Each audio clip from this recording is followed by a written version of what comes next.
Assalamualaikum warahmatullahi wabarakatuh. Gimana kabarnya anak-anak ibu semua?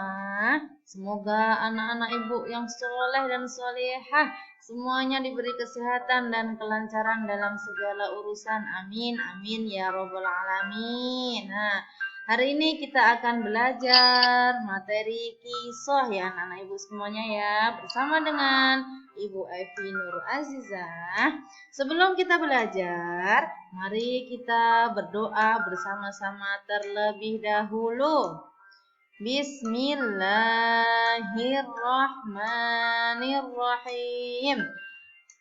Rabbi zidni ilma warzuqni fahma.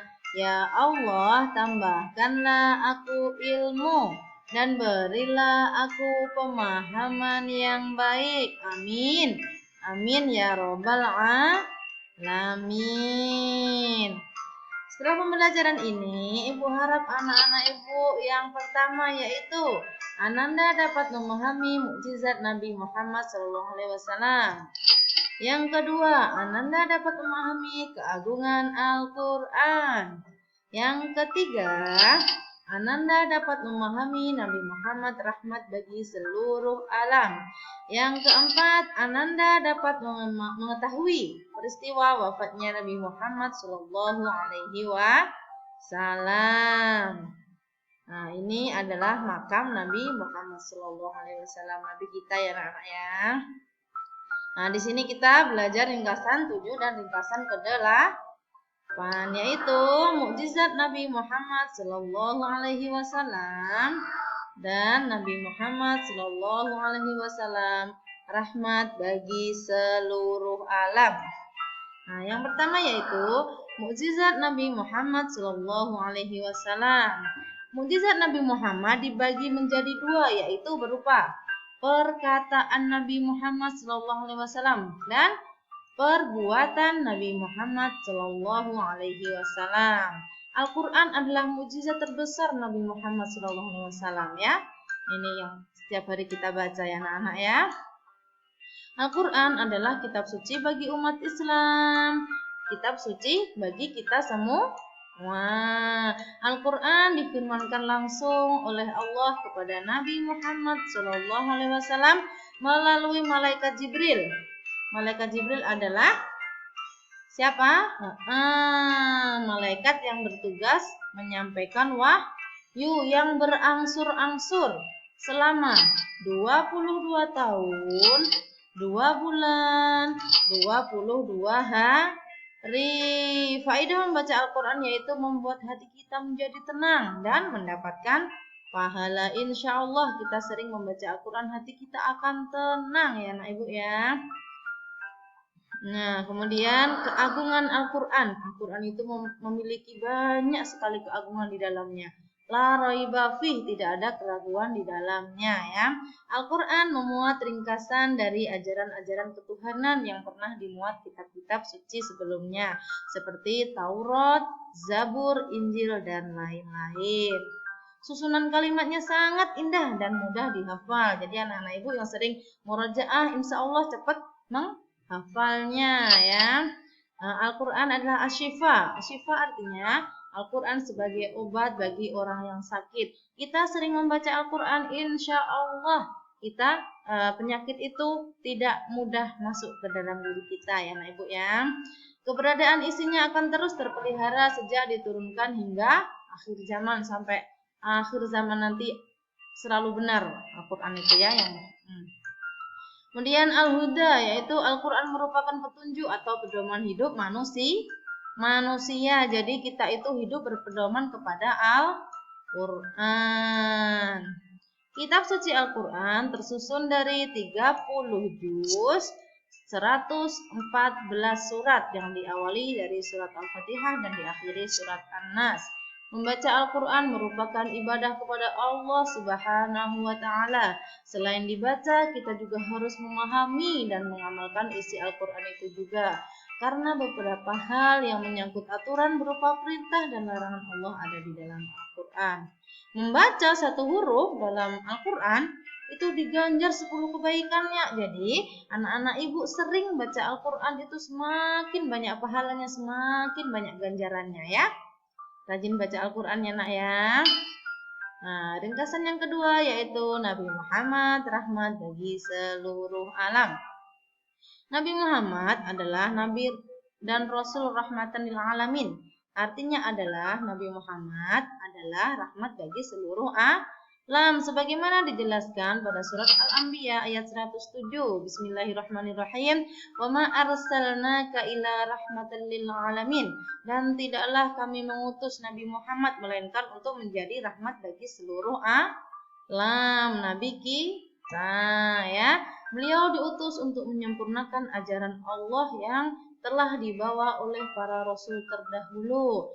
Nabi Muhammad adalah rasul penutup, yaitu Khatimul Anbiya, nabi penutup. Tidak ada nabi lagi setelah Nabi Muhammad. Jadi kalau ada yang mengaku-ngaku sebagai nabi, itu adalah bohong ya anak-anak ibu semuanya ya. Karena Nabi Muhammad adalah nabi yang terakhir. Tidak ada nabi lagi setelah Nabi Muhammad. Nabi kita, nabi akhir zaman. Nah, ini adalah makam Nabi Muhammad ya anak ibu ya. Nabi Muhammad wafat di usianya yang ke-63 tahun. Beliau menderita sakit yang dialami selama beberapa bulan setelah melaksanakan ibadah haji. Di dalam ibadah haji tersebut terdapat sebuah khutbah terkenal yang disampaikan oleh Nabi Muhammad, yakni khutbah perpisahan. Di dalamnya berisi perintah dan larangan dari Allah Subhanahu wa taala. Wahyu terakhir Nabi Muhammad yaitu surat Al-Maidah ayat 3 ini. Nah, nanti dibaca anak-anak ibu ya. Yang menyatakan bahwa Tuhan telah meridhai Islam sebagai agama Muhammad dan sebagai agama yang sempurna dan disempurnakan. Innad dina indallahil Islam ya. Agama yang paling sempurna itu adalah agama Islam, serta pernyataan bahwa nikmat kehidupan yang diberikan Tuhan kepada Nabi Muhammad telah dicukupkan. Artinya yaitu Nabi Muhammad SAW tutup usia.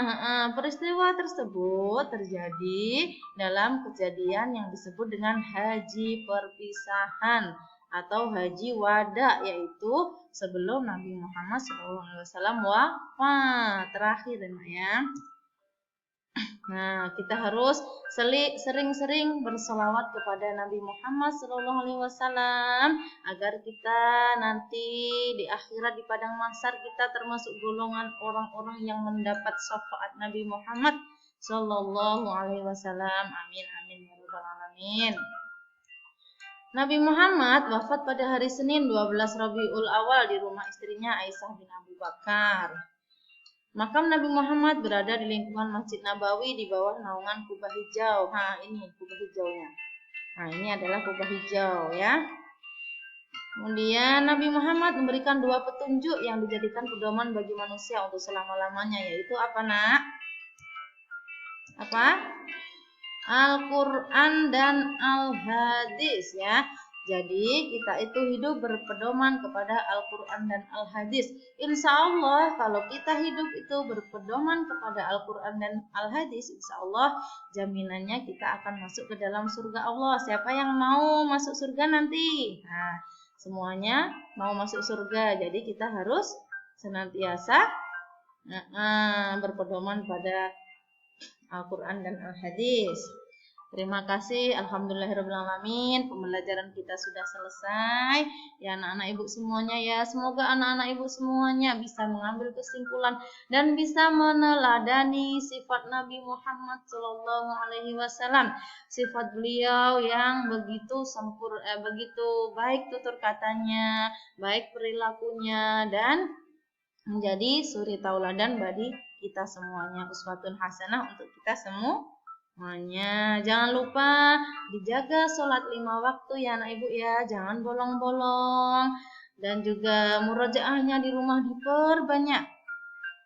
Tadi mendapat berapa kebaikan tadi? 1 huruf? 10 kebaikan. Jadi kalau kita baca banyak-banyak di rumah, baca Al-Quran banyak-banyak, itu banyak juga kebaikan yang kita dapat pahalanya semakin banyak ya. Nah, kemudian membantu orang tua di rumah, dibantu ayah ibunya di rumah ya. Kemudian belajar dengan sungguh-sungguh walaupun kita masih belum bertatap muka, tapi anak-anak ibu harus tetap semangat ya belajarnya di rumah ya. Apabila banyak kekurangan dari ibu mohon maaf yang sebesar-besarnya. Wa akhiran wassalamualaikum warahmatullahi wabarakatuh. Sampai jumpa di pembelajaran selanjutnya anak-anak ibu semuanya.